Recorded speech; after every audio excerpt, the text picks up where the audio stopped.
10 months ago, we started a YouTube channel. Now we've got an awesome community with 15,000 subscribers and we're making a bit of dollars.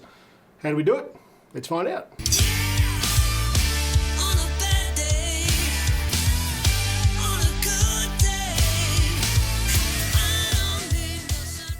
To my regular viewers and the subscribers, I apologise, this video may well not be for you guys. This is not a photography video. This is a video all about how we gained 15,000 subscribers here, built a great community, and why this channel is as successful as it is. So we're going to talk about 10 reasons, or 10 things if you like, about this channel, a little bit about the story of why it started and how it's come to be what it is now. All of this video can be summed up in one simple phrase. Be helpful to people. That's it, just be helpful. So last year, in February, March last year, I started thinking about a video channel, a YouTube channel for the photography work that I do. So I've taught photography for some time and I really geared into mobile photography workshops the last few years, and when the pandemic hit, we weren't allowed to do, well, any of that. So I was in the midst of doing photography workshops for local businesses, and because we couldn't do that anymore, I thought, well, I still want to be able to show these guys how to do, even more important now that they couldn't open their shops, they wanted to sell things online. I thought, well, they need to know how to take good photos of their products. So I started developing some lesson plans, if you like, to put into video, to put onto YouTube.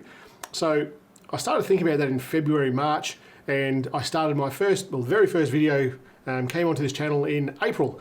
And April, the very first video was all about taking photos of the stars with your iPhone 11 Pro. And I'm not talking about getting your camera out and just taking a photo of your cat. I'm not talking about taking photos of your food. I'm not talking about any of that sort of stuff. I started just taking photos of the stars, just the stars. So already I'm starting to niche down. So we weren't talking about proper cameras, DSLRs, mirrorless, anything like that. We're talking about the humble mobile phone that you have in your pocket. So I've always sold like prints and things like that on my website, and I've always done one-on-one, like face-to-face workshops with people. Well, I've done it for a while. But YouTube was a new fish to me. I didn't really know much about it. And so number one, the first thing I want to talk about is doing your research. Learn the platform. This isn't, Facebook. This isn't Instagram. This is Google. It's a search engine. And I spent a good part of 2 months researching and researching and researching and researching. And I listened to every single podcast that Dusty Porter put out with his YouTube Creators podcast. And I listened to every single podcast that Liron Sagev did. And both these guys do incredible work. It's a wealth of information out there. They interview different creators and stuff like that. And you might think, well, I'm starting a plumbing YouTube channel. I'm not going to learn anything from someone who does cake decorating on YouTube. You will. It's amazing the sort of crap that comes out of these. It's not crap, it's just a terminology thing. Be yourself, another point. But it's the sort of stuff, it doesn't matter where it comes from. It's all information and it will benefit you greatly. So listen to things like podcasts of those two creators. I'll link it all down the bottom. Go and watch channels like Nick Nimmin and Justin Brown at Primal Video. That guy's amazing what he puts out. He's another Aussie, but he puts things so layman that anyone can understand it. Very, very good information coming from all these platforms, and they're all free. Bomb up full of knowledge so you can start this thing. It's not a social media platform. Don't treat it like that. Don't think that once you've got a bit of information, you know all you need to know. You don't. There's so much that I don't know. There's the known knowns and the unknown unknowns. I don't know what I don't know. There is so much out there to learn, but don't be intimidated by that. Pick up little bits, run with those little bits. You'll get better as time goes on. Number one, do your research and learn the platform. Number two, once you start listening to these other things I've just told you about, there's going to be a common theme that they push to you. And most of these things that I'm talking about are common themes that all these guys push to you. So number two for me is find your niche. All right, so I've been a photographer for some time, I've taught photography for some time, and I've had a mobile phone with photography for some time, as in teaching mobile phone photography for some time. But on this channel, if you go back and look at the earlier videos that I did my very first video, it did pretty well. It's got probably, I'm not sure right now, to be honest, it's probably 50 or 60,000 views, and it's done really well. I've got plenty of other videos that have done 100, 200, 300 views. Some of them are just absolutely tanked, but that's okay. It's not a waste of time. You learn something from them. And what I learned from doing all of these is to niche down further and further and further. So you can say, well, photography is my niche. I'm going to say, well, it's not. Unless you're someone like Peter McKinnon, photography is not your niche. You need to find something more specific, in my opinion, more specific with photography. So when you look at this channel is about taking photos of the stars with your phone. That's it. That's it. Nothing else. I'm going to do all this low light photography with the phone that's in your pocket, with the camera that's in your pocket on your phone. No one else is really doing that. There's plenty of other channels who have done a video like this, but we're really hammering this thing. So the first videos that I did an astrophotography thing with my phone. I did a couple of other ones helping businesses take photos of their products that they're selling, and flat lay photography, some food photography, things like that. And they were specifically aimed at those businesses. Some other videos that I've done, I've tested some apps and I've done a lot of app reviews, but they all relate back to taking photos of the stars or doing low light photography with your mobile phone, or small sensors. I've done a few action cameras and things like that. They're basically the same thing when it comes to what we do on this channel. So niche down, and when you think you've niched, go harder. And when you think you've gone a bit harder, go even harder. And I'm telling you, it's going to pay off. How do you find your niche? Well, I started with photography and I went and did astrophotography because that's a little bit of my background. And then I started learning about other tools that you can have, like vidIQ, TubeBuddy, the basic search engine results on YouTube. Find those things and niche down your channel. So for me, when I started doing this, I typed in mobile phone photography and I found that it was an absolute terrible niche to get into. It scored really low on pretty much everything. Then I started looking at taking photos of stars with your mobile phone. Hold on, I'm onto something. That actually performed really well as far as keyword rankings go. So what that means is that there weren't many people putting out videos with taking photos of the stars with your mobile phone, and there were a lot of people looking how to do it. So I thought, that's something that I know how to do, I know how to do it well, and people want to know how to do it. So going back to what I said before, helping people, finding something that people want to do and help them do it. Point number three is be yourself. Just like that, I'm going to leave that in the video. I didn't know where I was up to then, but it was point number 3, be yourself. I screw up all the time, and often enough I leave it in the video. I'm an ex-serviceman, so I'm ex-army, and inherent of that is a lot of swearing. And I do everything I can not to swear on this channel. I be myself as much as possible, but I cut out the swearing. And you'll find that I say bloody a lot on this channel. And bloody is a very Australian sort of a term. I wear a, what hat am I wearing? No, I'm normally wearing a Boston's Red Sox hat, and it's got a big B on the front. And in the comments one day, someone said, does the B on your hat stand for bloody? I thought, that's just hilarious. That's gold. I didn't even realize I was saying it as much as I was. Well, I was saying it a lot. And that's just me.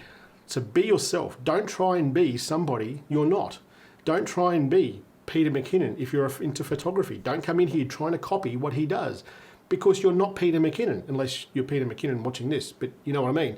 Don't try and be Casey Neistat, because you're not. Don't try and be iJustine, because you're not. Be yourself all the time, every time. Be true to who you are. And this will pay off as time goes on. So I did a review on a phone recently. I opened the package and I thought, that thing is ugly. And I tell you what, that upset a lot of people, because you've obviously got a lot of fanboys with particular brands, and I call it ugly. They're going to go, this thing is not ugly, you're an idiot, you don't know what you're talking about. But I'm telling you, be yourself. I thought it was ugly, I said it was ugly. I'm probably the only YouTuber to call that phone ugly. That's okay, it's my honest opinion. What that will build though is trust. I'm going to tell you like it is, tell you what it is, and I'm going to give you my honest opinion. And what happens later on, you start doing brand deals. And at this stage right now, I'm talking with a few companies about brands. One of them, I've already sent packing. They're not for this channel. Be true to your community. Be true to who you are. Don't take on crap that's not going to work just for the dollar.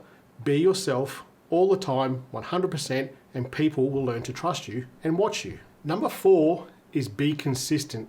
If you watch all those guys, like I mentioned in point number 1, doing your research, all these YouTube educators, the thing they're all going to be unanimously agreeing on is be consistent. Always be consistent. The very first video I did was video number 1 of that week.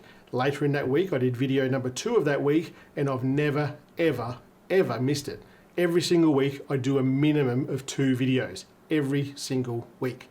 When YouTube Short started, and it was a 60-second restriction on time, vertical format, so it appears on the mobile phones, I've taken advantage of that. It's been pretty successful. And when I've got time, I do extra shorts. I don't make a point of saying a short's going to come out on a Wednesday or a Tuesday or whatever like that. If I've got time, I'll put shorts in there. But every single week, I do 2 videos. Every single week. Never missed it. It's a lot of work. If you enjoy doing what you're doing, it's not that much work, really. But you'll find over time, and this is something else these guys will say in the YouTube educator space, more videos you do, the quicker you get, the better you are, the better you deliver. The way I'm talking to you right now is very different to the first, second, and third video I did. Those videos, I sat here talking like this, looking at myself in the viewfinder and never looking at the audience. So just things like that, you pick up over time. But be consistent. It's a lot of work, and if you're not prepared to do those things, don't do it. You're probably not going to succeed, and you're going to end up hating doing what you're doing. But be consistent. You don't have to do 2 videos every week. Your time, your life, the lifestyle you have, your other commitments outside of this platform may not allow for you to do two times a week. They might only allow you to do 1 a month. Might allow you to do 5 a week. Might allow you to do it every single day. But whatever you do, work out what you can do, commit to that time, and deliver that time every time. The more people that come on and follow your channel, subscribers, non-subscribers, regular viewers of your channel, you'll find that they're waiting for it. They're waiting for your 5-minute Friday that I do. Every Friday, they're waiting for it. And I'll get messages on Instagram and things like that. I'm looking forward to Friday. Be consistent. It's going to pay off. Number 5 is building an audience. You need people to watch your stuff, so you need to build an audience. And I'm talking about your subscribers and how do you build them? How do you get your first 100, 200, 1,000, and so forth? You start with your family and friends. If you've got a bit of a social media following, or you've got a heap of friends on Facebook, things like that, make your videos, share them on those platforms, and ask people to subscribe to your channel. Once you've once you've got a little bit of a handle on SEO, your search engine optimization, I'm talking about your descriptions, your keywords, your tags, all those sorts of things. Once you've got those things loaded up and people start finding your videos by searching for solutions to their problem, helping people, ask for subscribers. Put little things like this in your videos. At the beginning of every single video that I do, with the exception of this one, I talk about who I am, what I do, and I give a little montage of other videos that I've done with a heap of thumbnails so people can see this guy, this Aussie who says bloody a lot, he's got a lot of content. And if I like this, he's got a heap more than I'm probably going to like, so I'm going to subscribe to his channel. That's how I built it. Every single video, I do this. G'day guys, Shane Mostyn here. Welcome to the channel. If you're new here, hit the subscribe button, hit the bell, and you'll see 2 videos I do each and every week all about small sensor photography. If you have subscribed to this channel already, you're a bloody legend. Today what we're talking about is how I got 15,000 subs, built an awesome community, made some money in just 10 months on YouTube. Let's get into it. That is what I do every single video. And it's worth doing because that gets you the subscribers and helps you build your audience. It's worth doing. Point number 6 is build a community. I'm not talking about the 15,000 subscribers. That's the audience. I'm talking about building a community. Out of those 15,000 subscribers, I would say that there is 300, 400, maybe 500 people that are part actively in this community.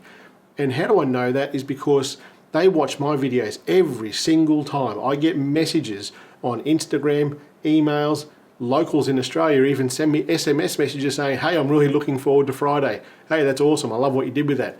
That's the community that I'm talking about. The community pays dividends for you as the creator because I've got to tell you, it feels pretty bloody awesome. I'll put out a new video, somebody will come in who hasn't seen my content before, and they'll start asking questions about topics that I might have covered in that video or covered in other videos. And members in the community will just swoop in and help them out. It's amazing. And it's all from nothing. We started this channel 10 months ago. There's really active community, and they're in there helping new people coming into this channel. It's bloody awesome. But in the community, the light bulb moment, if you like, is when we named the community. And the community has got a pretty cool name. So I say bloody a lot. Bloody heaps. And one day I was doing my quick intro to get new subs, to show the montage and stuff of what I do. And I said in that video, if you have subscribed, you're a legend. And in the comments, and I can't remember who it was, and I can't remember what video it was, because I'd love to reach out to these guys and say, you did this. Somebody said in the comments, don't you mean bloody legends? And it was born. Look in the merch shelf under this video and you'll see t-shirts, mugs, that sort of business, stuff that YouTubers do. Bloody Legends YouTube. And that's what we call them now. So every intro, and you would have just seen it, you're a bloody legend. That's the community, that's what we're called. And you might think, that's a bit harsh, you can't call your people bloody legends, but they love it. Everyone loves it. You look in the comments, new subscribers come in and they say, yeah, I'm a bloody legend, that's awesome. It's fantastic.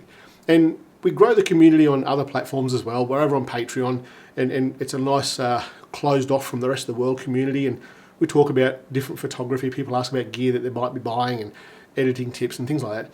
It's just an awesome community. From a creator's point of view, to build this from nothing to what it is now in 10 months, it's bloody amazing. The downside of growing as quickly as I have is negated, if you like, by the community, by those comments that they help each other out with. I always made a point of when I started this channel that I would answer every single comment. And now I'm probably 110, 120 videos into this channel, and it's getting harder. I'm getting roughly 250 subs a day, new people coming in asking the same questions that people have asked before, and it's really hard to answer everything. And now I just don't have the time in the day to answer everything. I answer things where I think it's really important, I'm going to help this person out, but if it's something that's been asked just a few minutes ago, I'm probably not going to help them. But the community does. They come on in and help out. It's amazing. It's worth having that good community. Number 7, this time I'm right. Number 7 is gear.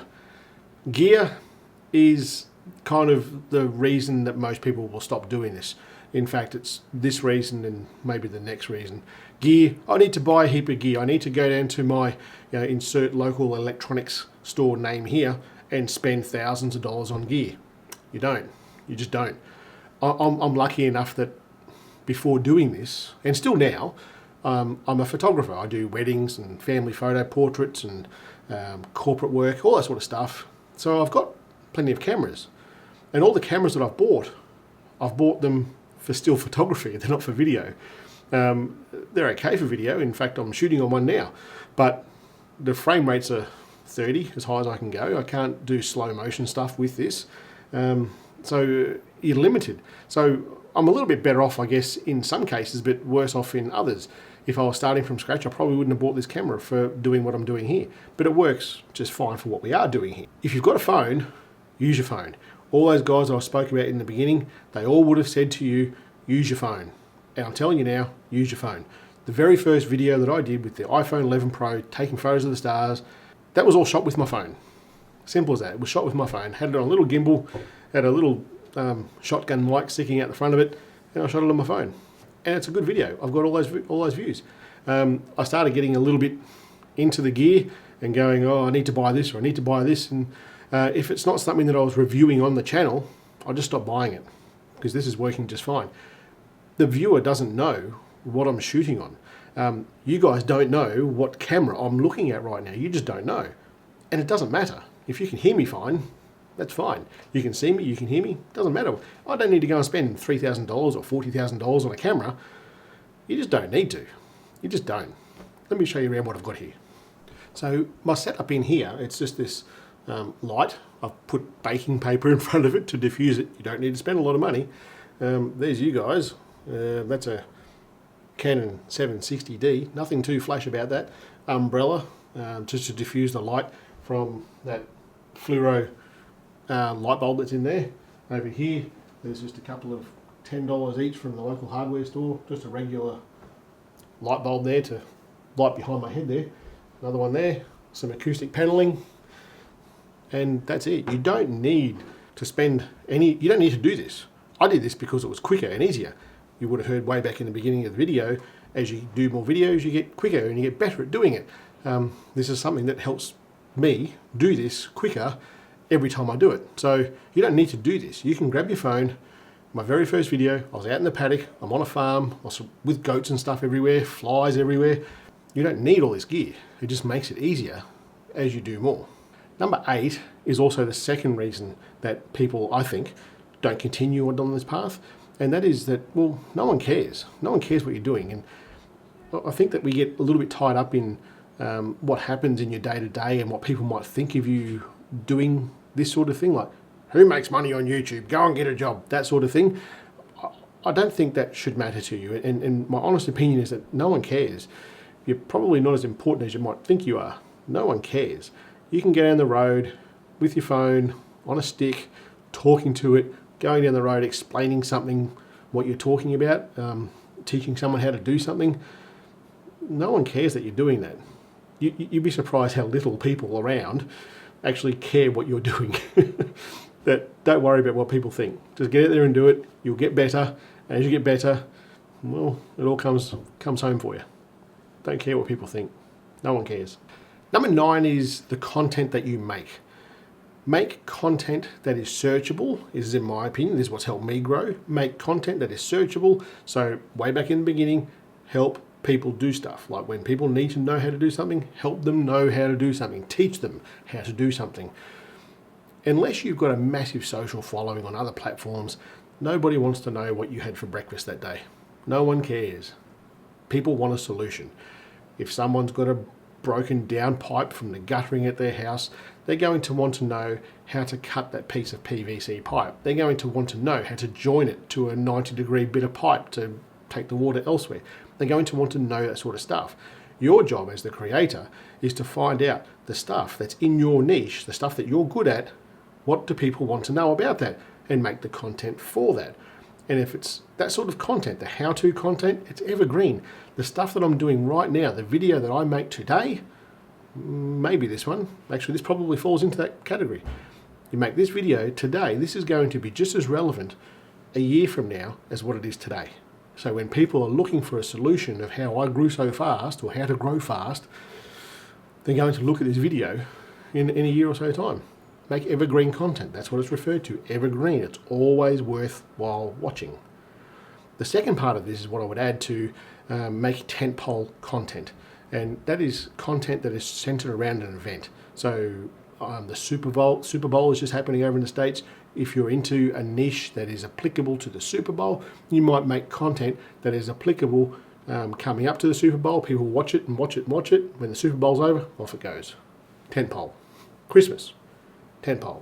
Halloween, tentpole. Thanksgiving, tentpole. I have tentpole content on my channel. I'm not American. I've only ever done one video on Christmas and I probably will never do it again.